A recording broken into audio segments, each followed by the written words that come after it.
नमस्कार। आइए सुनते हैं मुंशी प्रेमचंद द्वारा लिखी कहानी यह मेरी मातृभूमि है। कहानी अच्छी लगे तो इसे एक लाइक करिएगा। चैनल पर नए हो तो सब्सक्राइब कर लीजिएगा। तो लीजिए सुनिए कहानी।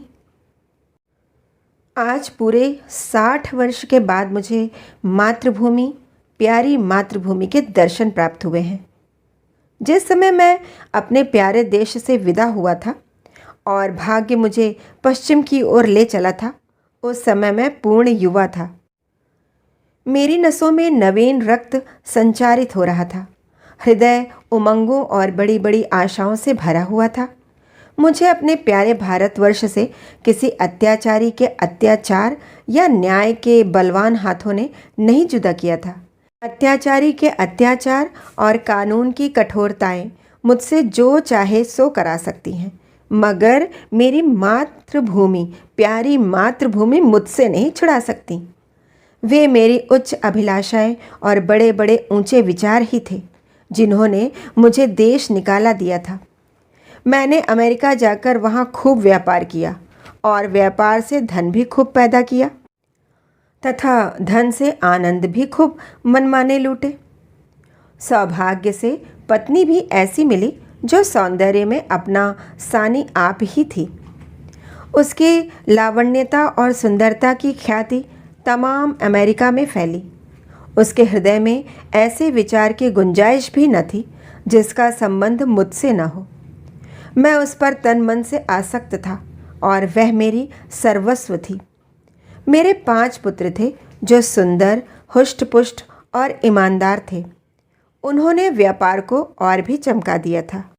मेरे भोले भाले नन्हे नन्हे पौत्र गोद में बैठे हुए थे, जबकि मैंने प्यारी मातृभूमि के अंतिम दर्शन करने को अपने पैर उठाए। मैंने अनंत धन, प्रियतमा, पत्नी, सपूत, बेटे और प्यारे प्यारे जिगर के टुकड़े, नन्हे नन्हे बच्चे आदि अमूल्य पदार्थ केवल इसीलिए परित्याग कर दिया कि मैं प्यारी माँ भारत जननी का अंतिम दर्शन कर लूँ। मैं बहुत बूढ़ा हो गया हूँ। 10 वर्ष के बाद पूरे 100 वर्ष का हो जाऊँगा। अब मेरे हृदय में केवल एक ही अभिलाषा बाकी है कि मैं अपनी मातृभूमि का रजकण बनूं। यह अभिलाषा कुछ आज ही मेरे मन में उत्पन्न नहीं हुई, बल्कि उस समय भी थी जब मेरी प्यारी पत्नी अपनी मधुर बातों और कोमल कटाक्षों से मेरे हृदय को प्रफुल्लित किया करती थी, और जबकि मेरे युवा पुत्र प्रातःकाल आकर अपने वृद्ध पिता को सभक्ति प्रणाम करते, उस समय भी मेरे हृदय में एक कांटा सा खटकता रहता था कि मैं अपनी मातृभूमि से अलग हूँ। यह देश मेरा देश नहीं है और मैं इस देश का नहीं हूँ। मेरे पास धन था, पत्नी थी, लड़के थे और जायदाद थी, मगर न मालूम क्यों मुझे रह रहकर मातृभूमि के टूटे झोंपड़े, 4-6 बीघा मौरूसी जमीन और बालपन के लंगोटिया यारों की याद अक्सर सता जाया करती। प्रायः अपार प्रसन्नता और आनंद उत्सवों के अवसर पर भी यह विचार हृदय में चुटकी लिया करता था कि यदि मैं अपने देश में होता। जिस समय मैं बंबई में जहाज से उतरा, मैंने पहले काले कोट पतलून पहने टूटी फूटी अंग्रेजी बोलते हुए मल्लाह देखे। फिर अंग्रेजी दुकान, ट्राम और मोटर गाड़ियाँ देख पड़ी। इसके बाद रबर टायर वाली गाड़ियों की ओर मुंह में चुरुट दबाए हुए आदमियों से मुठभेड़ हुई। फिर रेल का विक्टोरिया टर्मिनस स्टेशन देखा। बाद में मैं रेल में सवार होकर हरी भरी पहाड़ियों के मध्य में स्थित अपने गांव को चल दिया। उस समय मेरी आंखों में आंसू भर आए और मैं खूब रोया, क्योंकि यह मेरा देश न था। यह वह देश न था जिसके दर्शनों की इच्छा सदा मेरे हृदय में लहराया करती थी। यह तो कोई और देश था। यह अमेरिका या इंग्लैंड था, मगर प्यारा भारत नहीं था। रेलगाड़ी जंगलों, पहाड़ों, नदियों और मैदानों को पार करती हुई मेरे प्यारे गांव के निकट पहुंची, जो किसी समय में फूल, पत्तों और फलों की बहुतायत तथा नदी नालों की अधिकता से स्वर्ग की होड़ कर रहा था। मैं उस गाड़ी से उतरा तो मेरा हृदय बांसों उछल रहा था। अब अपना प्यारा घर देखूंगा, अपने बालपन के प्यारे साथियों से मिलूंगा। मैं इस समय बिल्कुल भूल गया था कि मैं 90 वर्ष का बूढ़ा हूँ। ज्यों ज्यों मैं गांव के निकट आता था, मेरे पग शीघ्र शीघ्र उठते थे और हृदय में अकथनीय आनंद का स्रोत उमड़ रहा था। प्रत्येक वस्तु पर आंखें फाड़ फाड़ कर दृष्टि डालता। आहा, यह वही नाला है जिसमें हम रोज़ घोड़े नहलाते थे और स्वयं भी डुबकियां लगाते थे, किंतु अब उसके दोनों ओर कांटेदार तार लगे हुए थे। सामने एक बंगला था जिसमें 2 अंग्रेज बंदूकें लिए इधर उधर ताक रहे थे। नाले में नहाने की सख्त मनाही थी। गांव में गया और निगाहें बालपन के साथियों को खोजने लगी, किंतु शोक, वे सब के सब मृत्यु के ग्रास हो चुके थे। मेरा घर, मेरा टूटा फूटा झोपड़ा, जिसकी गोद में मैं बरसों खेला था, जहाँ बचपन और बेफिक्री के आनंद लूटे थे और जिसका चित्र अभी तक मेरी आंखों में फिर रहा था, वही मेरा प्यारा घर अब मिट्टी का ढेर हो गया था। यह स्थान गैर आबाद न था। सैकड़ों आदमी चलते चलते दृष्टि आते थे, जो अदालत, कचहरी और थाना पुलिस की बातें कर रहे थे। उनके मुखों से चिंता, निर्जीवता और उदासी प्रदर्शित हो रही थी और वे अब सांसारिक चिंताओं से व्यथित मालूम होते थे। मेरे साथियों के समान हुष्ट पुष्ट, बलवान, लाल चेहरे वाले नवयुवक कहीं देख पड़ते थे उस अखाड़े के स्थान पर जिसकी जड़ मेरे हाथों न डाली थी। एक टूटा फूटा स्कूल था। उसमें दुर्बल तथा कांतिहीन रोगियों की सी सूरत वाले बालक फटे कपड़े पहने बैठे ऊँघ रहे थे। उनको देखकर सहसा मेरे मुख से निकल पड़ा कि नहीं नहीं, यह मेरा प्यारा देश नहीं है। यह देश देखने में इतनी दूर से मैं नहीं आया हूँ। यह मेरा प्यारा भारतवर्ष नहीं है।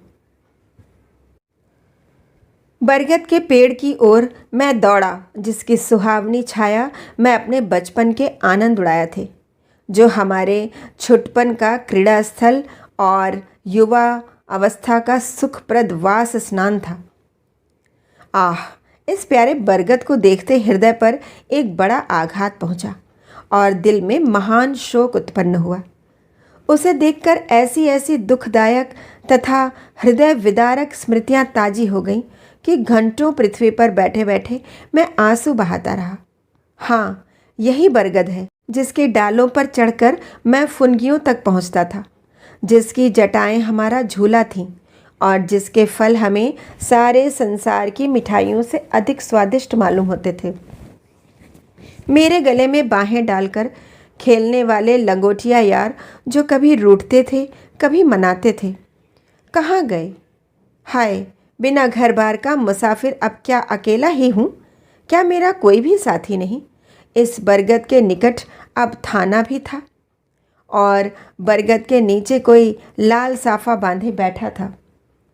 उसके आसपास 10-20 लाल पगड़ी वाले करबद्ध खड़े थे। वहाँ फटे पुराने कपड़े पहने दुर्भक्षीग्रस्त पुरुष, जिस पर अभी चाबुकों की बौछार हुई थी, पड़ा सिसक रहा था। मुझे ध्यान आया कि यह मेरा प्यारा देश नहीं है, कोई और देश है। यह यूरोप है, अमेरिका है, मगर मेरी प्यारी मातृभूमि नहीं है, कदापि नहीं है। इधर से निराश होकर मैं उस चौपाल की ओर चला जहाँ शाम के वक्त पिताजी गांव के अन्य बुजुर्गों के साथ हुक्का पीते और हंसी कह कहे उड़ाते थे। हम भी उस टाट के बिछौने पर कलाबाजियाँ खाया करते थे। कभी कभी वहाँ पंचायत भी बैठती थी, जिसके सरपंच सदा पिताजी ही हुआ करते थे। इसी चौपाल के पास एक गौशाला थी, जहाँ गांव भर की गायें रखी जाती थीं और बछड़ों के साथ हम यहीं किलोले किया करते थे। शोक कि अब उस चौपाल का पता तक न था। वहाँ अब गांवों में टीका लगाने की चौकी और डाकखाना था। उस समय इसी चौपाल से लगा एक कोल्हावाड़ा था, जहाँ जाड़े के दिनों में ईख पेरी जाती थी और गुड़ की सुगंध से मस्तिष्क पूर्ण हो जाता था। हम और हमारे साथी वहाँ गंडरियों के लिए बैठे रहते और गंडरियाँ करने वाले मजदूरों के हस्तलाघव को देखकर आश्चर्य किया करते थे। वहाँ हजारों बार मैंने कच्चा रस और पक्का दूध मिलाकर पिया था और वहाँ आसपास के घरों की स्त्रियाँ और बालक अपने अपने घड़े लेकर आते थे और उनमें रस भरकर ले जाते थे। शौक है कि वे कोल्हू अब तक ज्यों के त्यों खड़े थे, किंतु कोल्हावाड़े की जगह पर अब एक सन लपेटने वाली मशीन लगी थी और उसके सामने एक तंबोली और सिगरेट वाली की दुकान थी। इन हृदय विदारक दृश्यों को देखकर मैंने दुखित हृदय से एक आदमी से, जो देखने में सभ्य मालूम होता था, पूछा, महाशय, मैं एक परदेसी यात्री हूँ, रात भर लेट रहने की मुझे आज्ञा दीजिएगा। इस आदमी ने मुझे सिर से पैर तक गहरी दृष्टि से देखा और कहने लगा कि आगे जाओ, यहाँ जगह नहीं है। मैं आगे गया और वहाँ से भी यही उत्तर मिला, आगे जाओ। 5वीं बार एक सज्जन से स्थान मांगने पर उन्होंने एक मुट्ठी चने मेरे हाथ पर रख दिए। चने मेरे हाथ से छूट पड़े और नेत्रों से अविरल अश्रुधारा बहने लगी। मुख से सहसा निकल पड़ा कि हाय, यह मेरा देश नहीं है, यह कोई और देश है। यह हमारा अतिथि सत्कारी प्यारा भारत नहीं है, कदापि नहीं। मैंने एक सिगरेट की डिबिया खरीदी और एक सुनसान जगह पर बैठकर सिगरेट पीते हुए पूर्व समय की याद करने लगा कि अचानक मुझे धर्मशाला का स्मरण हो आया, जो मेरे विदेश जाते समय बन रही थी। मैं उस ओर लपका कि रात किसी प्रकार वहीं काट लूं, मगर शोक, महान शोक। धर्मशाला ज्यों की त्यों खड़ी थी, किंतु उसमें गरीब यात्रियों के टिकने के लिए स्थान न था। मदिरा, दुराचार और द्यूत ने उसे अपना घर बना रखा था। यह दशा देखकर विवशतः मेरे हृदय से एक सर्द आह निकल पड़ी और मैं जोर से चिल्ला उठा कि नहीं नहीं, और 1000 बार नहीं है। यह मेरा प्यारा भारत नहीं है, यह कोई और देश है। यह यूरोप है, अमेरिका है, मगर भारत कदापि नहीं है। अंधेरी रात थी। गीदड़ और कुत्ते अपने अपने कर्कश स्वर में उच्चारण कर रहे थे। मैं अपना दुखित हृदय लेकर उसी नाले के किनारे जाकर बैठ गया और सोचने लगा, अब क्या करूं? फिर अपने पुत्रों के पास लौट जाऊं और अपना यह शरीर अमेरिका की मिट्टी में मिलाऊं? अब तक मेरी मातृभूमि थी, मैं विदेश में ज़रूर था, किंतु मुझे अपने प्यारे देश की याद बनी थी। पर अब मैं देश विहीन हूँ, मेरा कोई देश नहीं है। इसी सोच विचार में मैं बहुत देर तक घुटनों पर सिर रखे मौन रहा। रात्रि नेत्रों में ही व्यतीत की। घंटे वाले ने 3 बजाए और किसी के गाने का शब्द कानों में आया। हृदय गदगद हो गया कि यह तो देश का ही राग है, यह तो मातृभूमि का ही स्वर है। मैं तुरंत उठ खड़ा हुआ और क्या देखता हूँ कि 15-20 वृद्धा स्त्रियां सफ़ेद धोतियां पहने, हाथों में लोटे लिए स्नान को जा रही हैं और गाती जाती हैं, हमारे प्रभु अवगुण चित्त न धरो। मैं इस गीत को सुनकर तन्मय हो ही रहा था कि इतने में मुझे बहुत से आदमियों की बोलचाल सुन पड़ी। उनमें से कुछ लोग हाथों में पीतल के कमंडलू लिए हुए शिव शिव, हर हर गंगे गंगे, नारायण नारायण आदि शब्द बोलते हुए चले जाते थे। आनंददायक और प्रभाव उत्पादक राग से मेरे हृदय पर जो प्रभाव हुआ उसका वर्णन करना कठिन है। मैंने अमेरिका की चंचल से चंचल और प्रसन्न से प्रसन्न चित्त वाली लावण्यवती स्त्रियों को आलाप सुना था। सहर्षों बार उनकी जिह्वा से प्रेम और प्यार के शब्द सुने थे। हृदय आकर्षक वचनों का आनंद उठाया था।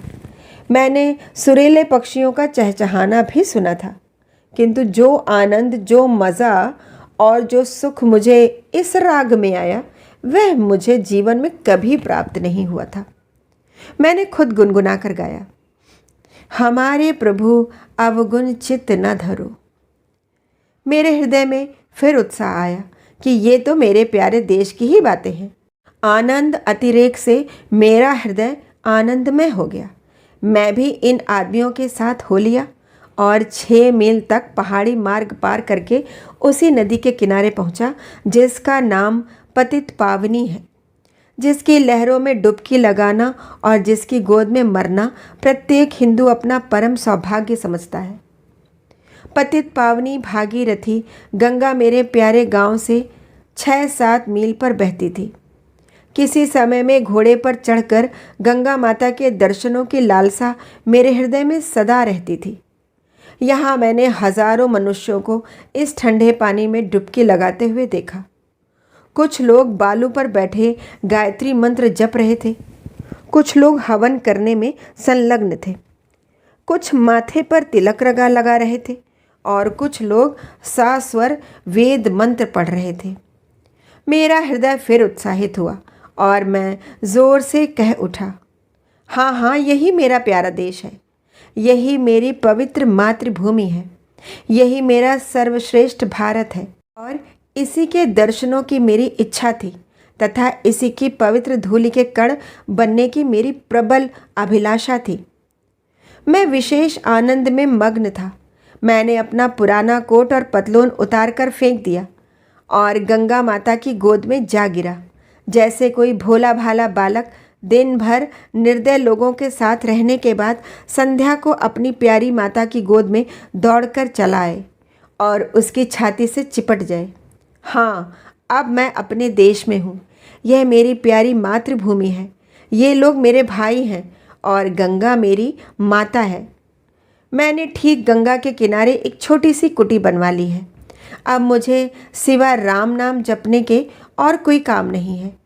मैं नित्य प्रातः सायं गंगा स्नान करता हूँ और मेरी प्रबल इच्छा है कि इसी स्थान पर मेरे प्राण निकले और मेरी अस्थियाँ गंगा माता की लहरों की भेंट हों।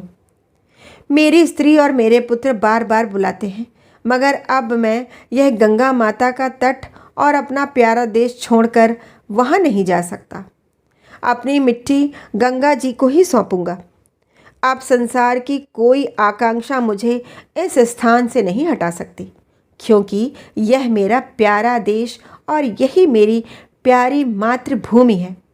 बस मेरी उत्कृष्ट इच्छा यही है कि मैं अपनी प्यारी मातृभूमि में ही अपने प्राण विसर्जन करूं। कहानी सुनने के लिए बहुत बहुत धन्यवाद।